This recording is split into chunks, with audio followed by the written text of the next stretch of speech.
Madam Deputy Speaker, after all the delays, all the slogans, all the big promises, is this it? Is this really it?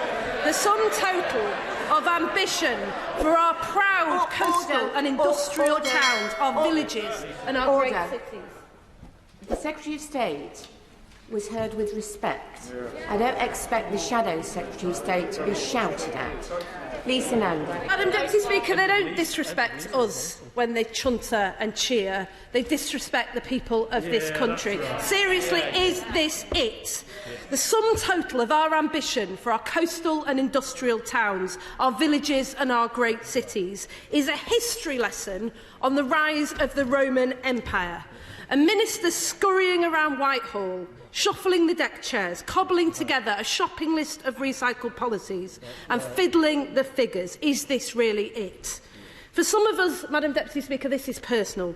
We've lived these failures every single day. We've watched good jobs go, our high streets boarded up, young people who have to get out to get on. He talks about Bury FC. My stepdad was a lifelong supporter of Bury FC, a regular at Gig Lane. His last words to my stepbrother before he died were, "What's the score?" If he were alive today, he would never forgive them for standing aside while this asset at the centre of Bury's community was allowed to collapse. Madam Deputy Speaker, this system is completely broken and he's given us more of the same. This was meant to be the Prime Minister's defining mission of government. I'm not surprised he was too embarrassed to come here today and to defend it himself. It's so bad that even the Secretary of State has privately been saying that it's rubbish. They tell us to wait till 2030, but where have they been for the last 12 years? And well, I'll tell them where.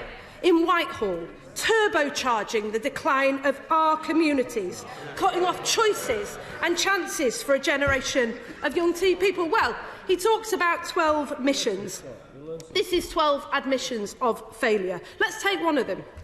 Only 2/3 of children leave primary school with the basic skills to get on. Forgive me if I've missed something, but wasn't he the Education Secretary for 4 years?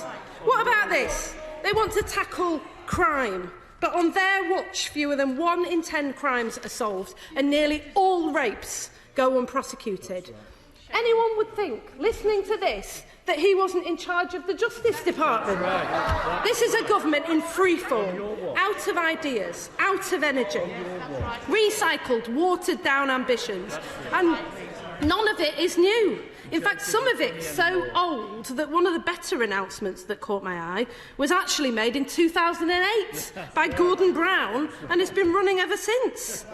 Across our hometowns, we've seen good jobs disappear and far too many young people that have to get out to get on. This does nothing to address that.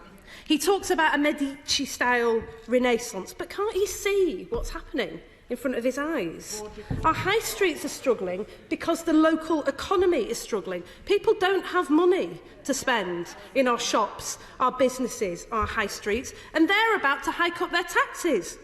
This does nothing to address it. What we needed was a plan to connect our towns and villages to jobs, to opportunities, to our family and to our friends. But they've halved the funding for buses, they've scrapped the rail promises to the north, and where is the digital Britain we were promised? Madam Deputy Speaker, we don't need to look to Rome, Jericho or Renaissance Florence for inspiration, because in Preston, Wigan and Grimsby, people are delivering real change for themselves, not because of their government, but despite it. Imagine what we could do if they would get out of the way and give us back the power that we demand to make decisions for ourselves. Well, she laughs. They do laugh. They've been laughing at us for years, and here it goes again. It's absurd that we have to go cap in hand to Westminster to do things that we know will work for us. Don't believe me, believe the former Mayor of London, who in 2013 demanded powers that are nowhere to be seen in this report. We asked for powers and we got a process. Where are the powers we were promised? Seriously, Madam Deputy Speaker, the arrogance of a Chancellor sitting in Whitehall, drawing lines on a map, choosing which of us have earned the right to have some say over the decisions that affect not their lives, our families and our communities. He talks about London-style regeneration. My colleagues in London will talk proudly about the London that they call home, but not every part of this country, Secretary of State, wants to be the same. We have our own identities. We're proud of our own places. We believe in our communities. We believe in our people. And we deserve a government that backs us, not this smoke and mirrors that we've been handed today. They have given more to fraudsters than they've given to the north of England. For every £13 they've taken from us, they've given us £1 back. We get a partial refund and they expect us to be grateful. Well, I'll give you an example of this. The Mayor of Greater Manchester today raised broken promises on rail, and he was told by one of their MPs, don't bite the hand that feeds you.